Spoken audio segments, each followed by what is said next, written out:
Hello. Hi. Welcome to Remotely Successful. I'm Matt Darby. I work out of Rackspace out in San Antonio, Texas. Here's my information if you want to send me hate mail or pay my bills, whatever you want to do. We're sharing a microphone today, so bear with us. Hello, everybody. I'm Zander Hill. I work out of West Virginia for a company that is not based in West Virginia. We're Upworthy, and we're kind of based out of New York and kind of based just on the internet. So here's kind of what it's like working at Matt's office. A lot of monitors. My energy bill is really high.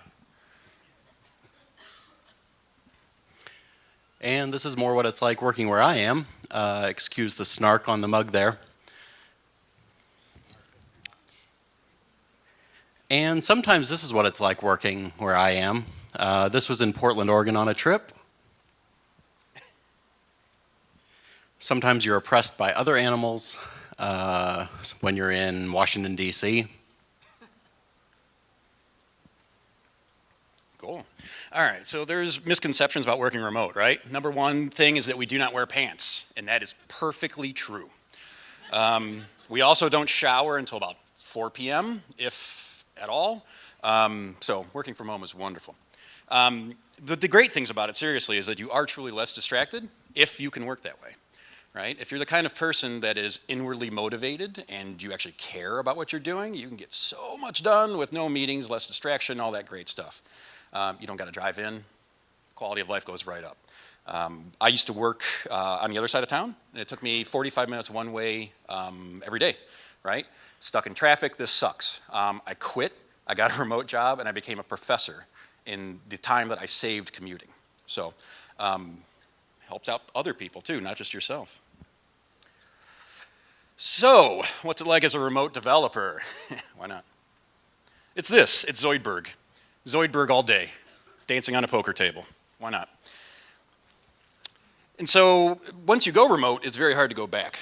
So if you're trying to hire developers and you don't allow remote, your selection is going to be just so much more small.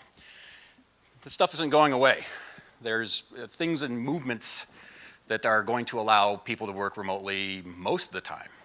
I think it's going to be the new way of working, especially if you're in IT.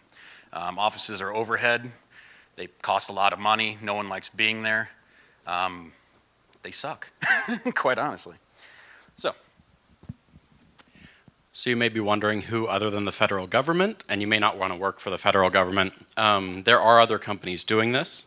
This is just a few of them. Hirology, a Ruby shop based out of Chicago, who tends to be hiring. Engine Yard, I don't know, they're kind of a small company. They do different stuff related to servers and providing application support. Harvest, shop out of New York. Living Social, one of the main Ruby and remote hiring companies. Someone named Stack Overflow, you may have heard of them. They also advertise a lot about their remote jobs. Cover My Meds, who is here at the conference. How many Cover My Meds people are in here? Okay.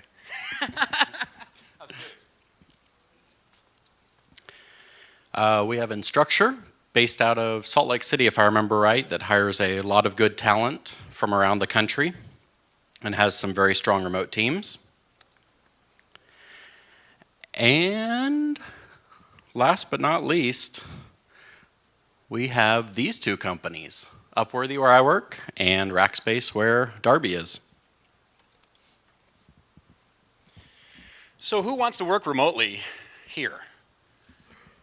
Did your company not allow you to? Just shout out, it's cool. Sometimes? Not at all. That sucks, all right. Once a week, all right, so there's blends, that's great. Yeah, so do you prefer working in an office? John, let's point you out. Do you prefer working in an office? That depends on what I'm doing. If you're taking a nap, you can nap at home. Can you nap at your office? Depends on how good my hiding spot is. Perfect. Great answer. No, I love working from home. It allows me to focus on quite a bit. Cool. Awesome. So here's my favorite slide. Why have you left jobs? I've left a job because I wanted to work remotely. It's actually worthwhile, right? This is how you make your your bumps in your salary is by jumping. So if you're not happy where you're at and you want to go someplace else, that's where you're going to make your money.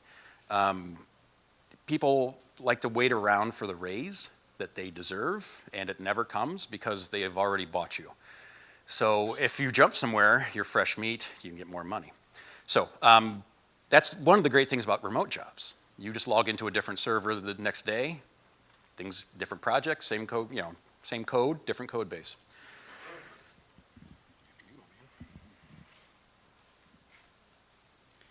So this brings me to one of the good reasons for remote work for myself was this year family health issues. I had the opportunity to go out to California where my family lives and visit with the grandmother that was still alive on my father's side. Being able to go remotely for a week and work out from California means that I was able to see her for the week right before she passed away. And you're able to take the time you need because you know you can go to somewhere else and still get your job done and not have the same stress that you would if you were in a more office-based environment where you know you need to leave for 2 weeks or 3 weeks without any definite end in sight. It really changes that quality of life. And the next one would be work environment, being able to choose how and where you work.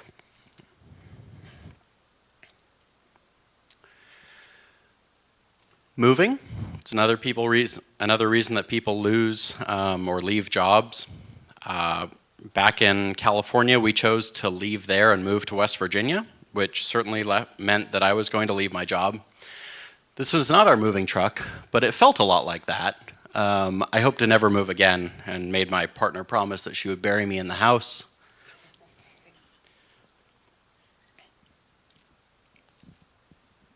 How's that me? Oh, it's you. And finally, you leave for career growth, which is what Matt was saying. So you don't have the opportunity to do what you want to do in your own professional growth if you stay around at the same place. So some of these things are things you can get rid of if you go remote. You can deal with the moving thing, and maybe you take a week off work, and then you just keep going into the same server where you've always worked. Or you can fix part of your environment. You can't fix the work itself. You still have to do that bit. But you can fix the environment that you do it from. So if you need a lack of distractions, if you need to be able to be in a semi-noisy environment like a coffee shop, different ways you can modify it so that it works better for your productivity. Family health issues, like I mentioned, that you get to move that a lot off the table, and it doesn't matter as much.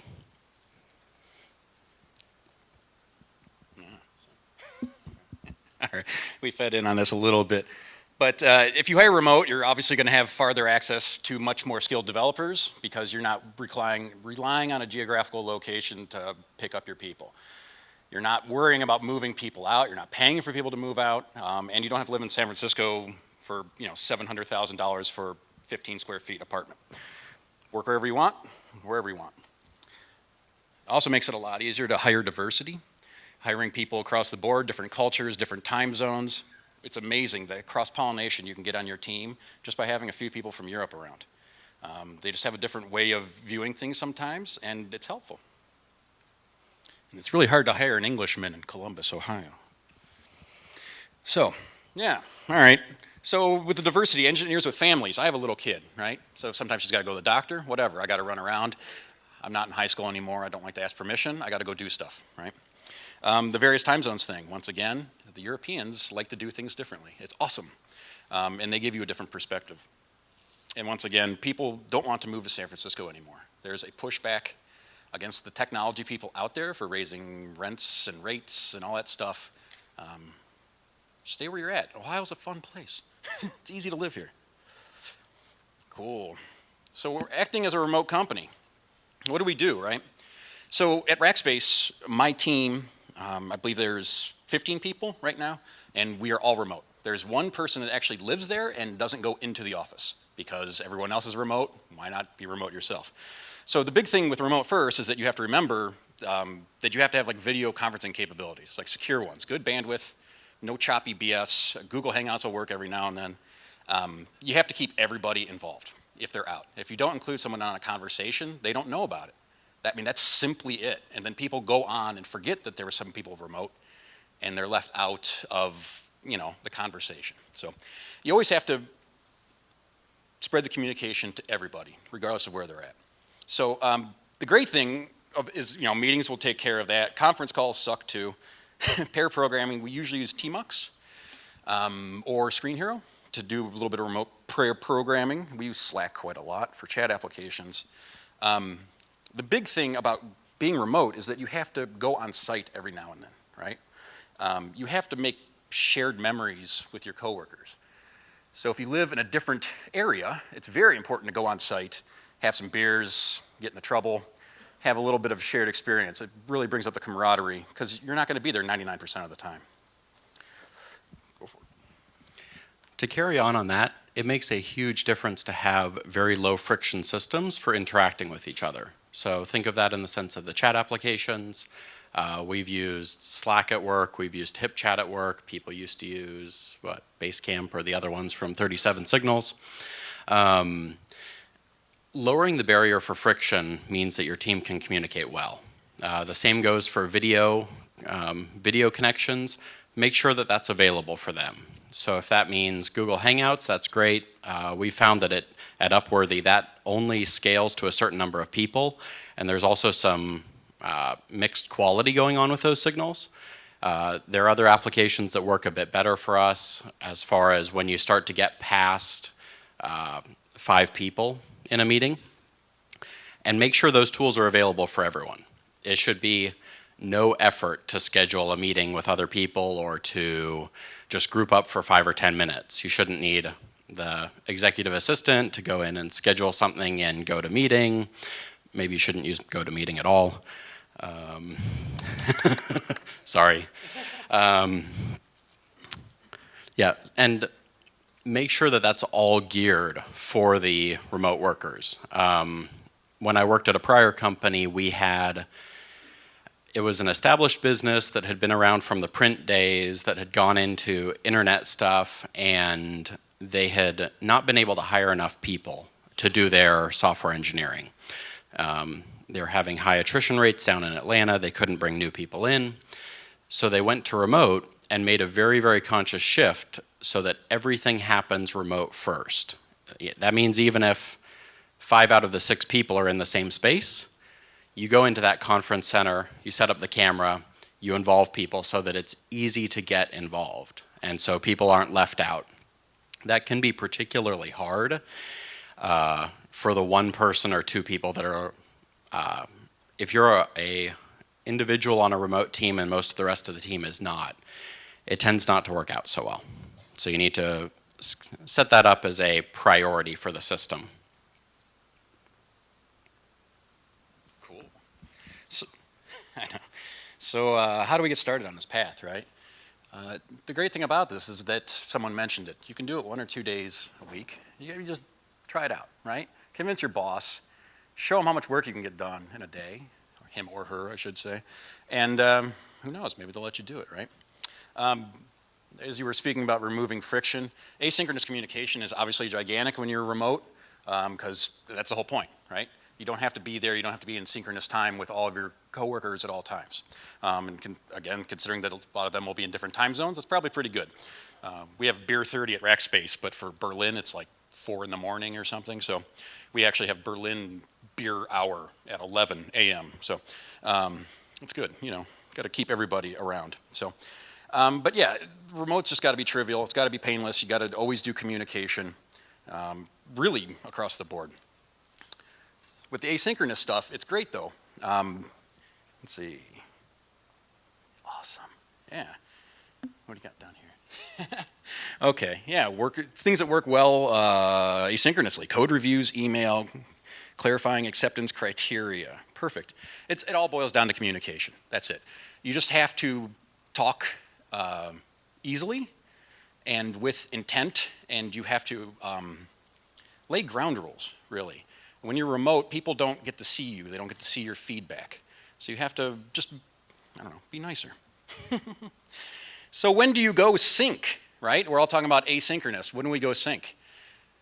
Say we're starting a new gig and we need to pair with somebody to get bootstrapped. Sometimes you just need to work through a big feature, whiteboarding, all that great stuff.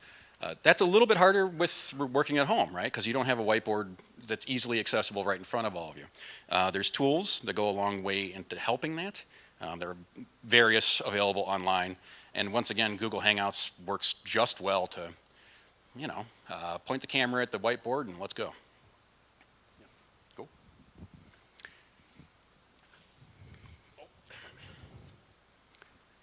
So, something very important here. That's supposed to be mental flow. I think Matt Darby got into my slides and changed it to something a little more metal. Let's go with, okay, that's a lot better. So something that helps with working from home for us on our team at Upworthy is being able to remove distractions so that you can spend time in your high productivity mode of operation. There's a fellow who's studied a fair amount of this, Mihaly Csikszentmihalyi, a Hungarian social scientist and psychologist, who looked into the theory of how we achieve that state of being in the zone, being in the flow. And the research that he came up with was you have to be set up on a task that involves very clear goals and has specific milestones in the process. You need to have some forms of very clear, very immediate feedback in the system. So as software engineers, that could either be your product manager who you're in communication with, that could be your tests that are verifying your behaviors, that could be an alternate to tests if you want to go down more of the metrics route, and verifying that the changes you're making are actually doing what you anticipate them to do. And you need to be able to have a balance between the perceived task of it and your own capability for it. So if tasks are set too high for your level of competence, or if they're too high for your perceived level of competence, you'll have difficulty entering and maintaining that flow. So I know for myself, lately I've been working a lot on Clojure, which is a new language for me, and moving away from Ruby. Sorry, it's great. I'm not coming back. Being able to go that way means that I've had very little flow lately as far as my programming goes. In fact, in the first maybe 3 or 4 months of doing that as my primary task at work, the flow isn't there in the same way. It's difficult because you can't stay in that mode when you have to drop out and check documentation that frequently, and you're still learning the systems and the patterns that are best practices for that language. It's a lot easier in that sense when you're in a language that you're already very familiar with or have a high level of expertise, because it's right there at that level where the challenge matches your own capabilities or your perceived capabilities. On that same note, there was a study publicized in the New York Times, and we have a link for it if you'd like, talking about how long it takes to regain that state of flow if it's broken. So if you think of thinking of the different times that I've worked in an office, and then the people that come by your desk to talk, the people that are having loud conversations nearby because you're in a little cubicle farm or you're in a open office plan where it's noisy and chaotic.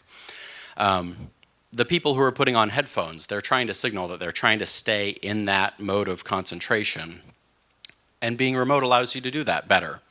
You can really focus, you can set dedicated times with your team where your availability is different. At Upworthy, we have a few people that set their mornings as their very dedicated coding time. They turn off emails, they turn off Slack communication, their chat program. so that they can actively focus and stay focused for that block of time, and then they'll pop out maybe every hour or two and check on things. But it's important to triage that so that you're not breaking that state of flow. If you're interrupted that way, the study that the New York Times was documenting showed people taking anywhere from 15 to 25 minutes to regain that level of focus. So if you're interrupted every half hour, you're getting 10 minutes done every hour of real work as a developer. And that doesn't leave you feeling good, and it also doesn't leave you highly productive. So schedule your time in such a way and use the tools at your disposal for communication to set clear expectations with your team for your availability. Set private time for yourself so that you can really focus in on what you're trying to do. So, what are some strategies of actually being a remote developer? That's my strategy. I dress up like a dog and put on headphones. Good work environment makes a huge difference. I tend to most of the time work from home. I've set up a attic area in my house that has a couple nice big monitors. It's quiet during the day. I don't have the distractions of either children or dogs. I have very well behaved cats most of the time. So set up a space that really works for you. You need to dedicate either psychologically or physically, you need to dedicate space for work because that's your responsibility. Yeah, cool. And setting aside office space allows you to write it off on taxes. So if you're using 4% of your house as your dedicated office, you can write off 4% of your internet, heating, air conditioning, real estate taxes, I even believe. So there's a lot of benefits to it. You can turn your house into something that, saves you a little bit of money. In my house, some of you may know, I live with my in-laws and my grandmother-in-law, 4 cats and a dog and a 3-year-old. I work from home. It's possible. If you have your own little area set aside, you block off your own set of hours, it's wonderful. On that same note, make sure that you clearly, in the same way that it's important to clearly communicate with your employer different expectations as far as availability, times, things like that, it's important to set those expectations up front with family so they know that during certain work hours or during certain schedules, you are probably not available to be dad or mom or grandson-in-law? Uncle-in-law, yeah. So home works for a lot of us as far as home offices go. It doesn't work for everybody. Some of the folks where we work have a lot of kids and it's noisy around the house, so they'll get out to coffee shops, they'll go out to co-working spaces. One of the benefits of different companies, including my own, they will help pay for some of your co-working space because they want to make sure that you're productive. This is the trade-off for them of not having a dedicated office space in some major city, is that they can reimburse people for choosing a co-working environment. And just to be clear on what that is, co-working environments are where you go in, it's like a rentable desk or rentable space. It has the advantages of being around other people that are working and tends to be a little less distracting than maybe a coffee shop. So that really depends on your personality for what you prefer, but it can be nice to get away from the house. That said, if Matt can do working from home, if someone else I know that has 4 children all running around during the day at home can make it, they just set up, a couple extra doors between the kids and them. And it works.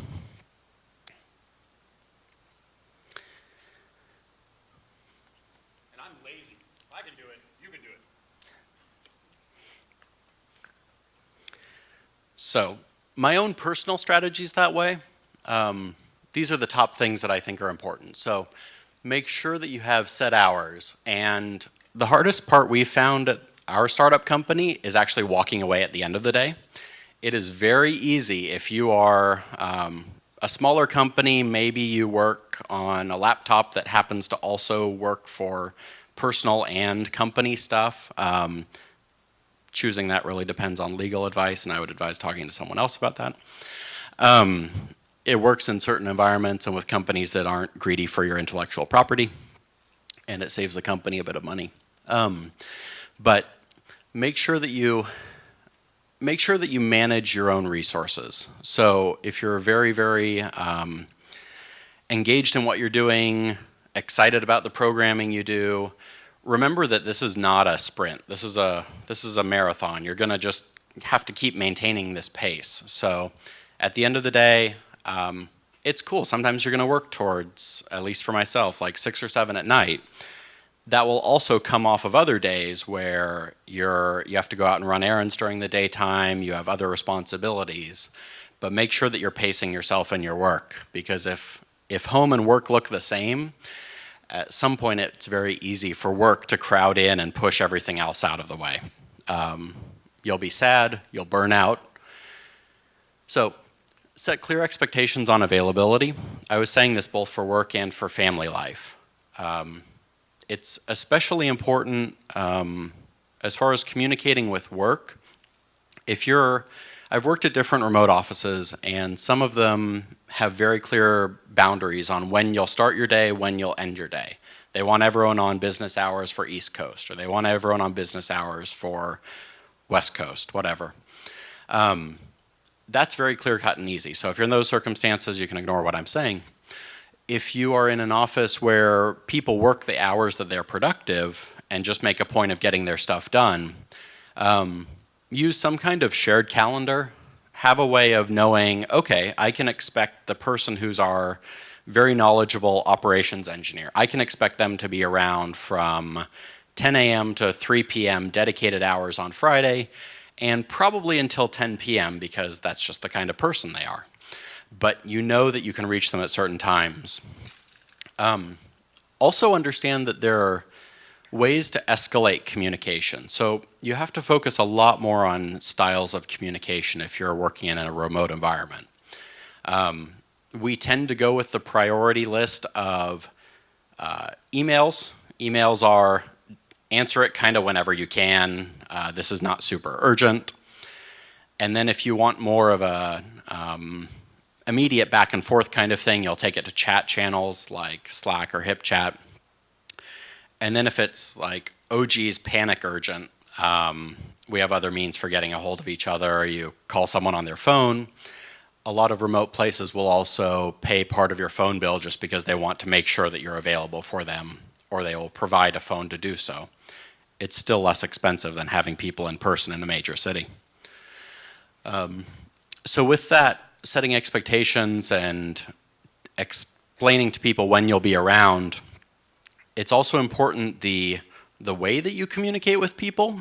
I'm sure most of us here have had emails that the other person seems like the biggest jerk in the world. So you look at the email and you think, wow, how could you imagine saying that to me? You're awful. If you clearly express tone in emails and realize that the tone is lost in a lot of text communication, it will dramatically improve the quality of interacting with other people in a remote environment.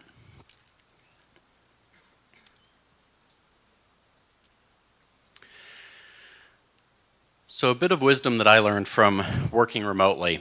I've been doing software development in some form for about 5 years. I've been doing it professionally for a little under 3 years, or yeah, a little over 2 years.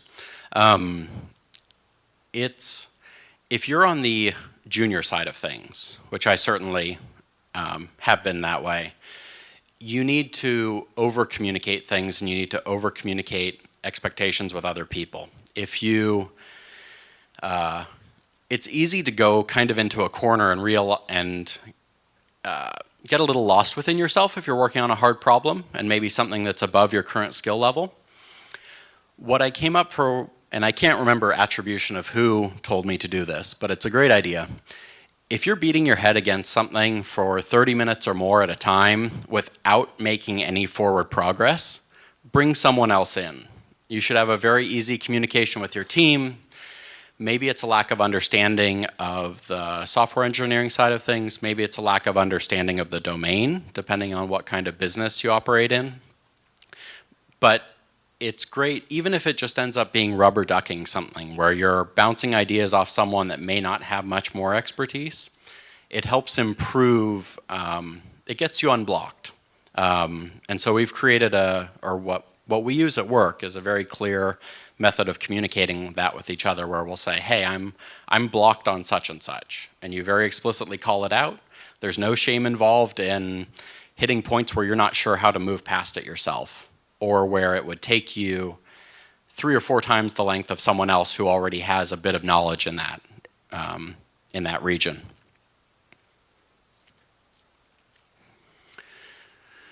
So that's when you need to reach out to other people. And it happens to all of us. There's no shame involved.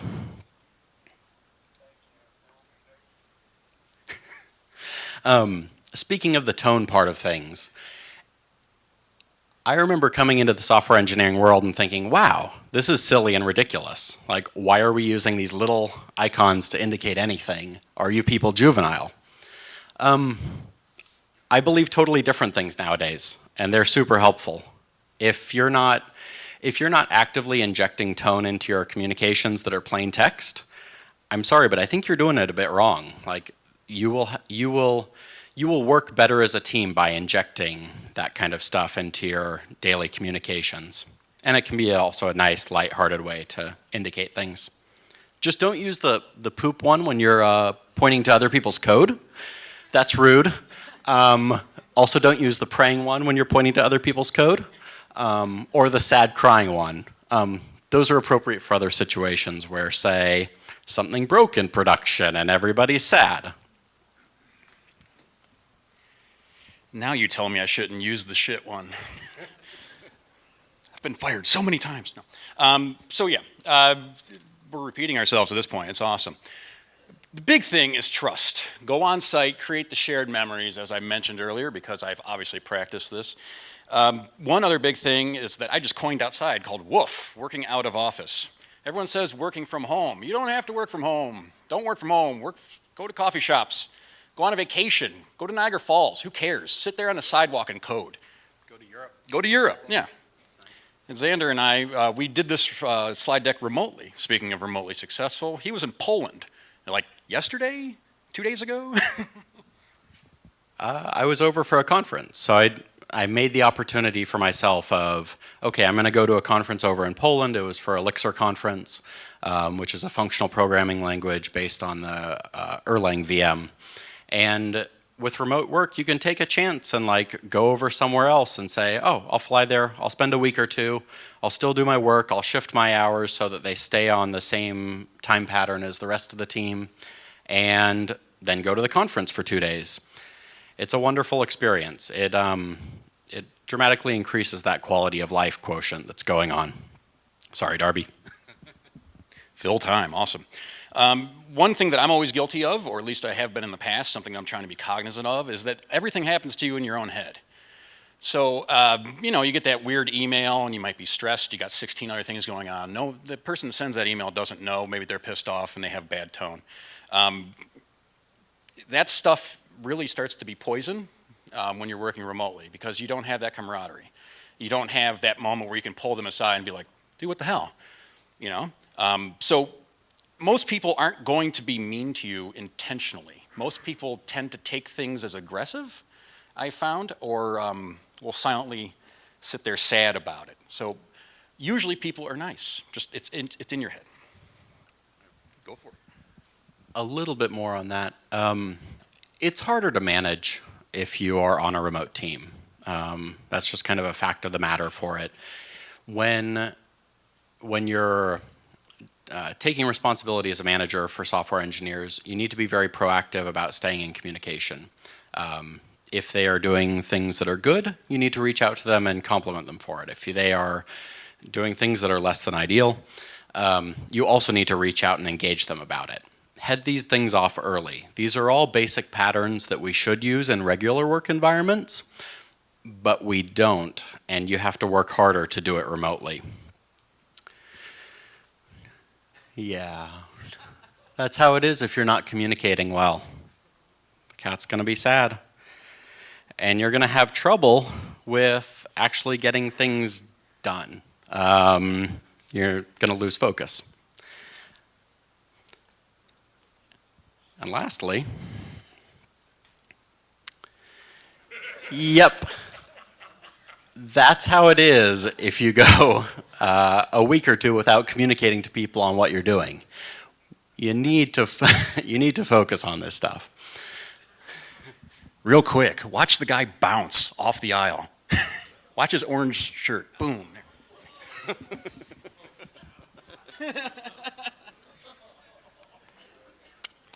We couldn't resist that one. Thank you for the indulging us on that tangent.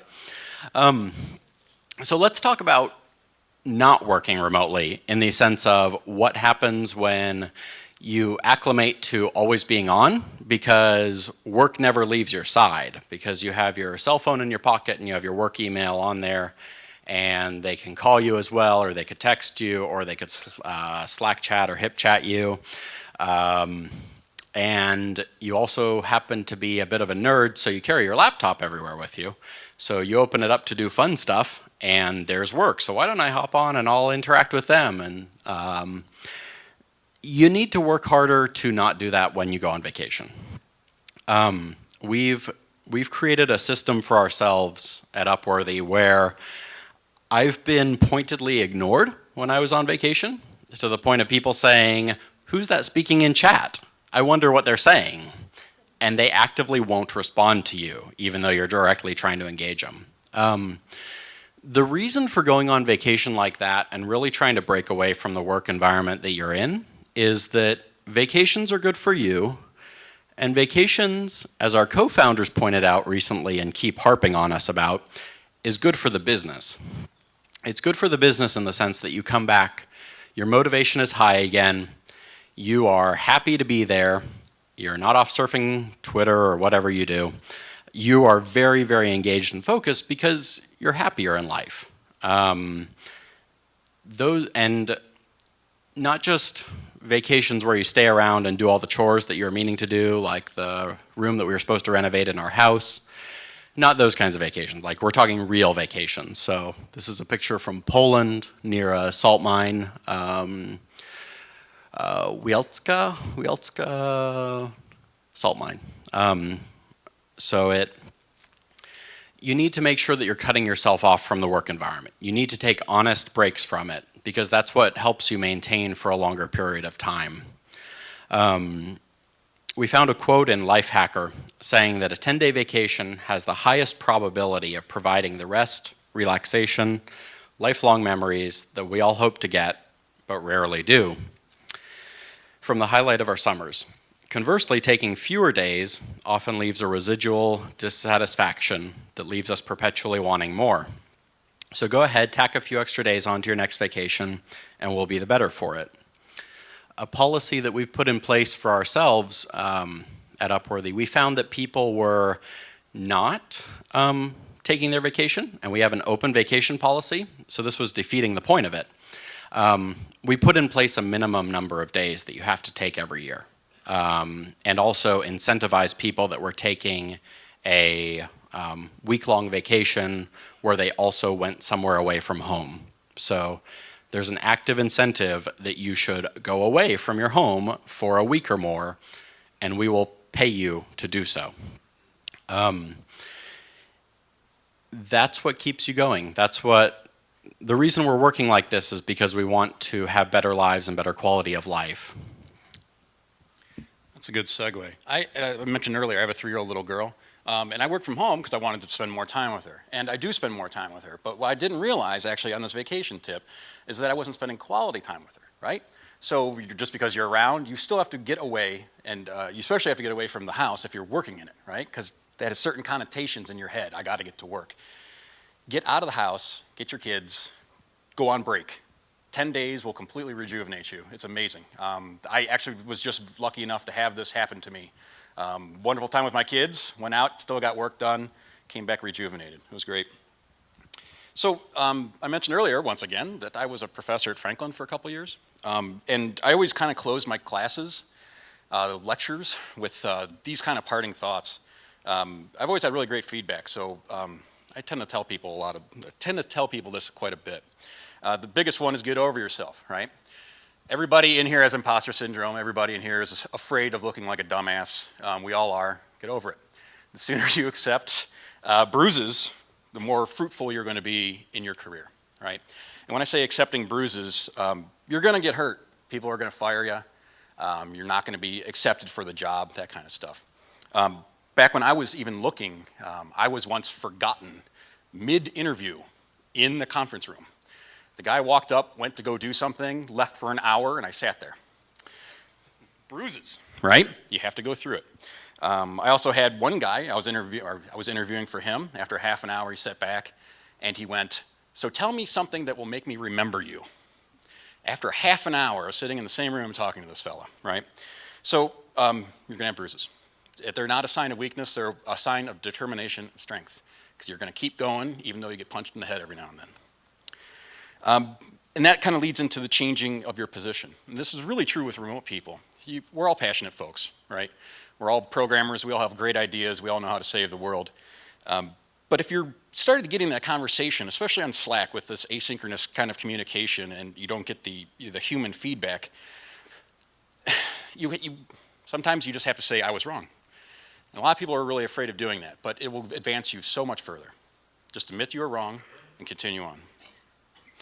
At the end of the day, you got to trust yourself, and you have to trust your instincts, because we're all just making it up as we go along, right? All we're doing is educated guessing all day, every day, and if our miscompiles or our bugs were actually dead people, we would probably be on trial for war crimes, right? So, one other thing, when I started at Rackspace, the CEO came in, the first CEO, the guy that literally coined Rackspace. He said he got up to 350 pounds. He was angry. He was just frustrated all the time. And he came back in during our orientation classes, and he just yelled at us repeatedly to go to sleep. It's the most important thing. All of us are so busy all the time. We all have so much stuff we want to do on top of need to do. Sometimes you just got to walk away. It's easy. Just take a breath, go outside, take your dog for a walk. Everything will come back to you then. Any parting thoughts? One last parting thought on that one. Some of the best ideas I've had and the solutions for more difficult problems are actually when I step away. So you're still processing in the background if you're into what you're doing. And that might hit you in the shower, that might hit you when you're walking a dog. It's a lot less productive to stick around in the same place behind your computer when you're stuck like that. Change your perspective and be healthy and get some sunshine. And that's it. Thank you very much.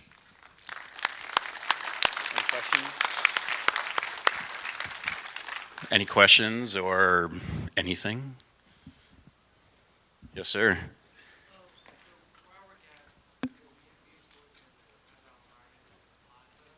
Okay.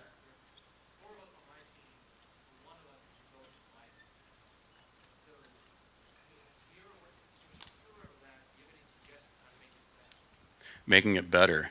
Do you want to take this one? Sure. Saw your hand. Yeah. So the basic question was, we are working in an agile environment. We work in pods of 4 or 5 people, 4 people.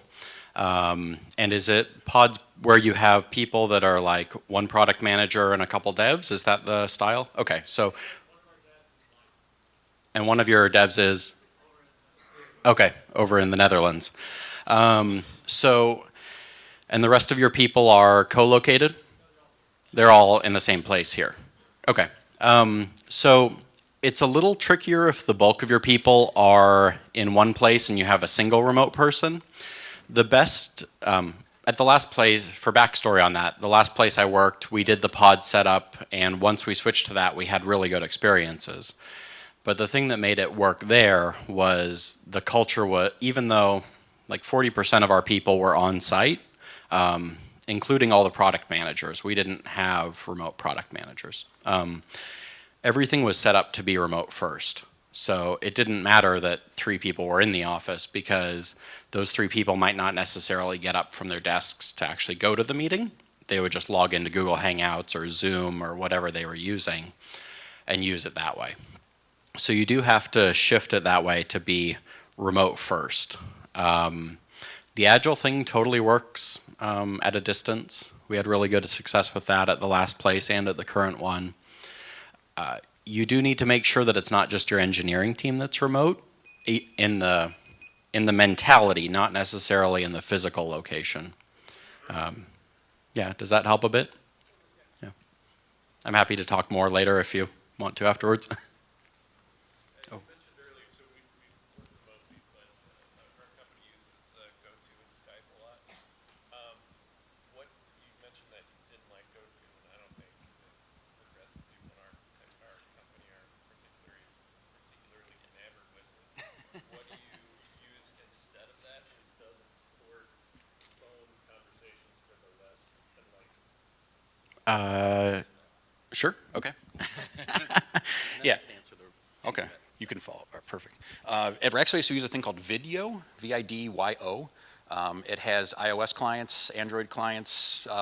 It's actually really, really well done. I believe it's publicly available. I'm not sure on the cost, of course.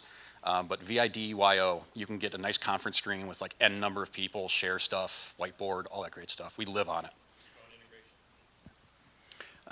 So an alternative to that, just in case video isn't publicly available, the last place I worked did start off using GoToMeeting for everything. And we started, when we expanded the teams, we started to have trouble with that amount of people all using it at the same time, and didn't like the interface. So the current place, what we shifted over to is something called Zoom.us, is the URL.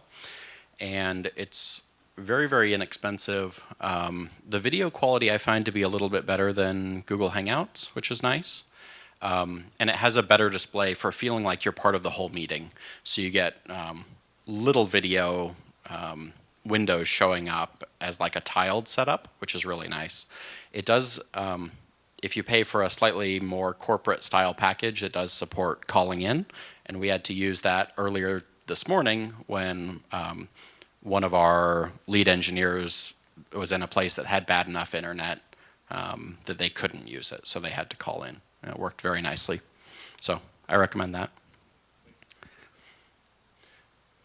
noted visiting with your team to create moments and trust, which the trust part is definitely hard on managers to take it. How often do you visit with each other? Yeah, I'll start off and take that, and then you can answer too. So the setup that we've used at the last two places, I felt worked really well, and I'll share that. The prior place, it was we would get the whole department together. We tried to aim for every quarter. Every quarter can be a little rough sometimes, depending on people's schedules, and you kind of aim for getting maybe 80 or 90% attendance because people have families, people have dogs, people, whatever, lots of reasons. People don't like to fly. And we also tried to rotate it around the country, so we didn't have the same people having to make a 5-hour plane flight every time. At the current company, Upworthy, we are doing, we're trying to do it 2 or 3 times a year for our very tight department, so our product managers and our software engineers.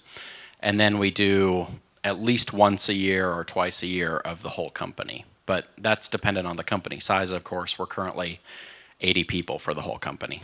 And we did that in New Orleans recently. Yep. RAC is considerably bigger. We have 6,000 folks, I believe, at our main headquarters. My team has 15 or so folks. We try to do it every half year. It depends because we have a very, like I said, we have a bunch of fellows over in Berlin and all that kind of stuff. So we try to do it every 6 months. We get together and go and do like a team building thing, but not like a soul sucking one, like trust exercises or some crap. Like go out and have fun, right? That's it. It's making memories. Yeah, carrying forward from that, it means that you will communicate better when you're in person, when you're remote again, because you have those shared memories together. You have things that you've done, and you've opened up friendship and work relationships with the other people in a way that honestly is harder at a distance. Yep. You, sir. Sort of piggybacking on that, how do you onboard people effectively at a distance? This is a tricky question. I appreciate it. That's a great question, by the way. I've worked for companies that don't onboard you, right? They'll kind of drop you right into the mix. I've worked for other companies, again, Rackspace. We have obviously we have certain advantages considering our size, but we have a 3-day on-site orientation that is mandatory for everybody. If you're CIO down to, janitor, it doesn't matter, you still have to go through it. And it's really nice, right? It's 3 days long, so you're gonna sit there for 8 hours, and you're sitting there in a room and it feels like detention, or at least it felt like to me. But by the end of it, you end up actually really enjoying the people around you. I swear to God, I got like 15 phone numbers, and you just, go out and have fun. And yeah, I don't know. I keep repeating myself. Shared experiences. I can speak to 2 different companies I've worked for. The current one is fully remote, and we did not do anything in person for our onboarding. We do try to the degree possible that we can influence it, we try to hire people leading up to a retreat so they get to meet people in person. But that's for more of the like work bonding and social aspect, and not as much for the, hey, here, learn this domain of information. We did it all remotely with Google Hangouts and pair programming, just like we get our work done. We're trying to get better at it. It is a hard problem. We had a person assigned to each new person that was coming on that was a more senior engineer. And we also had operational team people like our executive assistant and other people that could guide us through the different paperwork processes that were in place. That worked pretty well. There's still room for improvement. It was a smoother process at my last place. They flew everyone in for a week when you started on, but they had a central office to do that at. I think an interesting way to do it for the future with my current company would actually be flying someone out and putting them up in a hotel in a region where we have a couple developers. I'd really like to see us move to that. Send them out to the San Francisco East Bay for a week where we have 5 people total, including other departments. And then you get that bonding experience right away in a way that would be harder if you're not co-located. Yeah.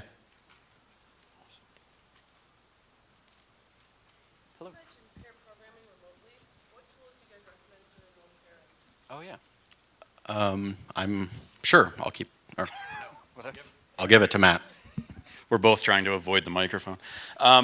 We use Screen Hero a fair amount. It actually just went paid, but it's actually pretty well worth it. It has the audio as well as dual mouse controllers. Tmux is pretty popular, certainly for the more hardcore nerd. And there's something better. So if you want to do stuff where you're flipping back and forth between the web browser and a terminal or maybe an IDE environment, Screen Hero is the best we've found. If you have people that are already part of Screen Hero, they can actually invite other people in right now. You just can't sign up for new accounts on your own, but if you get invited in, you can be part of it. I don't know when that's going to end. I mean, they were purchased by Slack HQ, and so it'll disappear at some point, but we use Slack too, so whatever.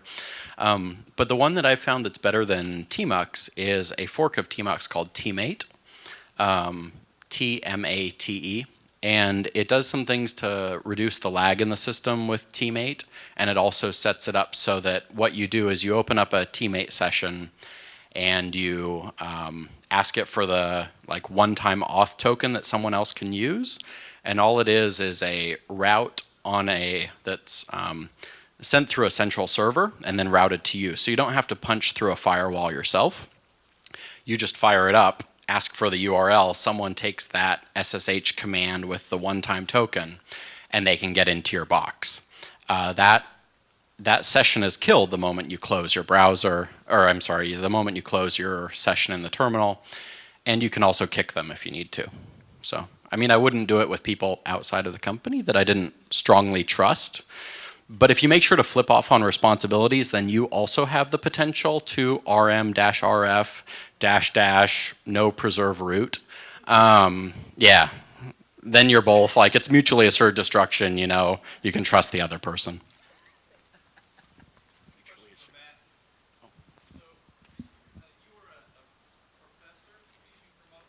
Yes, sir.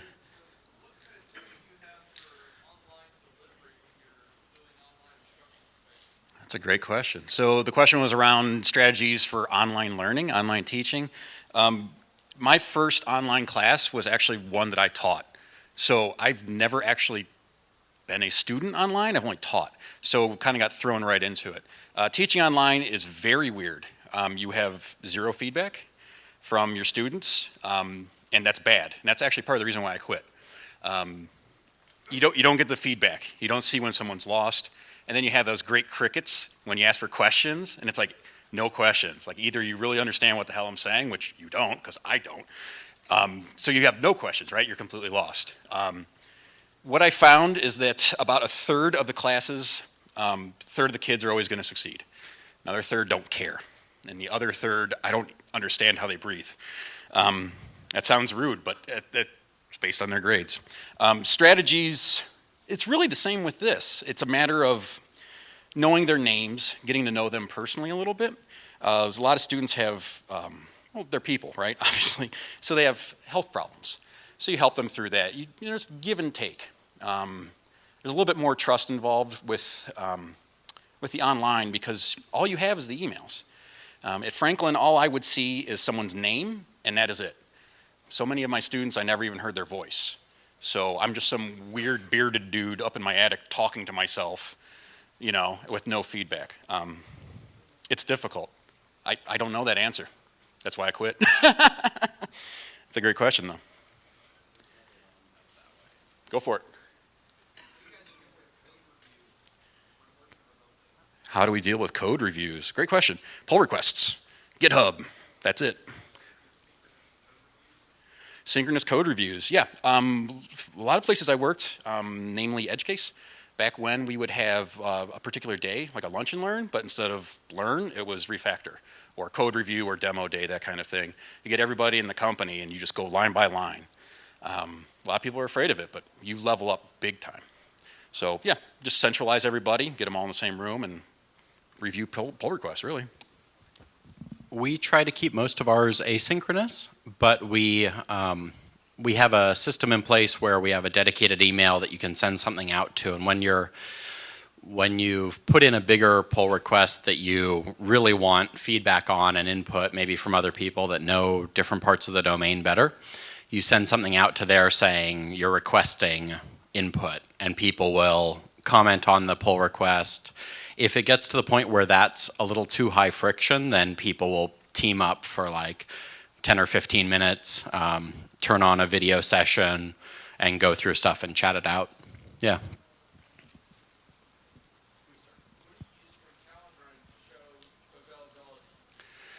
I can answer for us. We're on Google Apps at work, and the last place switched over to it, which was better because the old system, whatever it was horrible. It works pretty well, and you can easily import other people's calendar. So you just click a checkbox and say, oh, I'd like to see theirs right now, and then it'll show up on there. I don't know if there are other good systems. That's what we've used. There's Exchange, but I wouldn't call it a good system. That's fair. Besides the basic, chat part of Slack that, a lot of other apps have, what features of Slack have you guys found? So the question was, what features in Slack do you find super useful other than just the basic chat interface itself? The things that we've found helpful that way, I really like having Google Apps integrated into it so that I can immediately fire up a Hangout session without going into Google and futzing with their interface.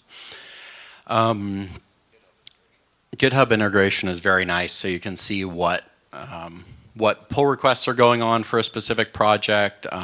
You can see comments that are going on, and build status. So that's pretty helpful. We were super excited about the various integrations, and then we found that a lot of them were too noisy for us. So we kind of narrowed it back down to the ones that were very, very high signal and low noise. Yeah. We also set up a specific channel for high noise, low signal ones, but that we occasionally want. So we have a DevOps kind of channel where it's like, okay, all the build statuses, everything else goes there, but we don't need to see it most of the time. Like when we build our slugs for Heroku, that status gets posted there. And most of the time we don't care, but we occasionally need to go in and see if things are building or not. Yep.